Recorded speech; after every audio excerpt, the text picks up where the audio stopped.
नमस्कार, मेरा नाम शम्मी श्रीवास्तव है और मैं गुजरात के बड़ौदा शहर में रहती हूँ।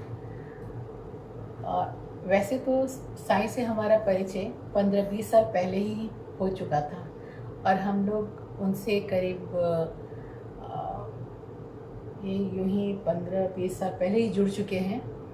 साल में एक बार हम साईं के दर्शन के लिए शिरडी ज़रूर जाते हैं। साईं से मिले हुए बहुत सारे अनुभव मेरे पास हैं, पर अभी महापारायण से जुड़ने के बाद वो भी कोरोना काल में एक बहुत बड़ा अनुभव साईं ने हमें दिया है, जो मैं आप लोगों से शेयर करना चाहती हूँ। मेरे दो बेटे हैं। पहला बेटा अपनी पत्नी के साथ दिल्ली में रहता है और छोटा बेटा मेरे साथ बड़ौदा यानी गुजरात में हम लोग साथ रहते हैं। कोरोना से हम लोगों ने हर तरह से बचने की कोशिश की, पर मेरे दोनों बेटे, दोनों बहुएं उसकी चपेट में आ गए। हो सकता है शायद वो ऑफिस वगैरह जाते हैं, वहाँ से उन्होंने कैरी किया हो, जबकि उनकी उम्र 35 से 40 साल के बीच की है।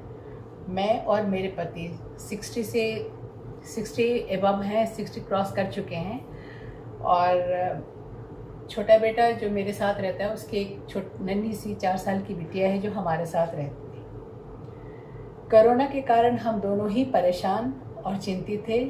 साईं से रोज़ मैं प्रार्थना करती थी कि मैं रोती भी थी, क्योंकि वक्त बहुत ख़राब था उस वक़्त कि छोटे बेटे के पास तो मैं थी, लेकिन बड़ा बेटा और बहू दोनों ही अकेले थे।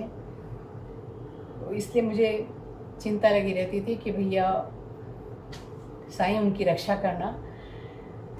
अचानक एक दिन जब मैं पूजा करने अपने घर में बने एक छोटे से मंदिर में गई, तो वहाँ मैंने देखा कि उत्तर की दीवार पर जैसी धुनी शिरडी में साईं बाबा के द्वारिका माई में जलती है, वैसी बिल्कुल काली हो गई, और वो भी स्क्वायर, बिल्कुल स्क्वायर रूप में।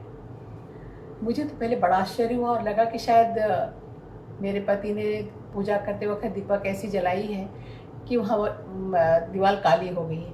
लेकिन मैं आपको बता नहीं सकती कि वहाँ पे प्रसाद का डब्बा रखा था और उस प्रसाद के डब्बे के बराबर स्क्वायर बिल्कुल दीवार काली। मुझे बड़ी चिंता हो गई कि ये है क्या। फिर बड़ी देर तक मैं पूजा करते वक्त सोचती रही।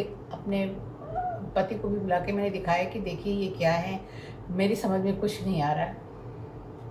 फिर और ये क्या संकेत कर रहा है, हमें क्या बताना चाहता है।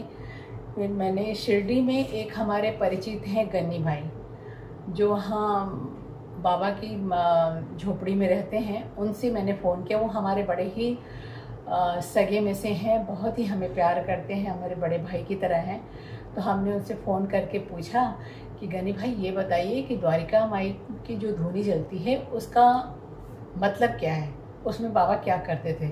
तो उन्होंने बताया कि दीदी ऐसा है कि धूनी में बाबा सबकी चिंताएं, परेशानियां, बीमारियां सबको धूनी में अपनी जला करके उसको समाप्त करते थे, और ताकि जो उनके भक्तगण हैं वो स्वस्थ और सुखी संपन्न रहें।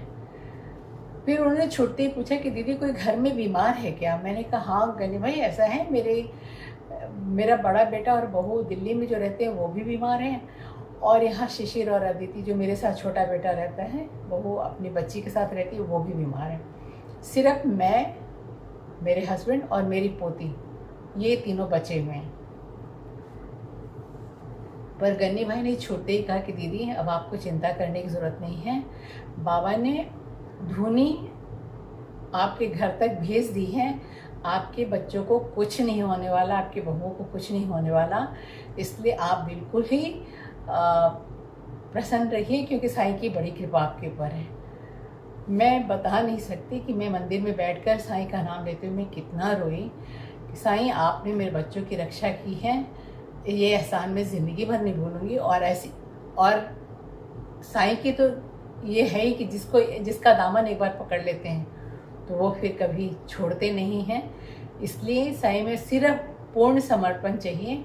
अगर आपने पूर्ण समर्पण साईं को किया है तो बाबा आपके साथ हर पल हैं, आपके हर पग पे हैं, आपके हर कष्ट को, हर दुख को वो बड़ी चुटकियों में दूर कर देते हैं। ओम साई राम।